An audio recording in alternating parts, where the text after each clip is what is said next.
Хамгааллын шинжилгээ ухааны үндэсний их сургуулийнхаа Монгол, Япон эмнэлэг дээр олон шинэ техник, технологиудыг үе шаттайгаар нэвтрүүлж байгаа. Эпилепсийн хагалгаа хийгдэж байгаа. Маш амжилттай сайн хийгдэж байна. За мэдрэлийн судлал, тусламж үйлчилгээ маань амжилттай сайн явж байгаа.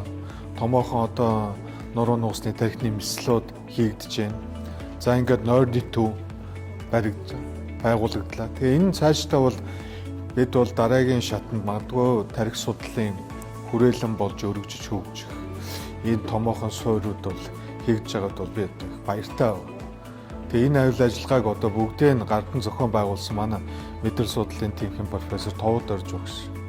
За хамтарч ажиллаж байгаа ОК сэнсэ удирдлага зохион байгуулалтаар хангасан одоо баясгалан захирал. За тэгээ эмнэлгийнхаа хамт олон ангаа ухааны сургуулийнхаа нийт удирдлагууд.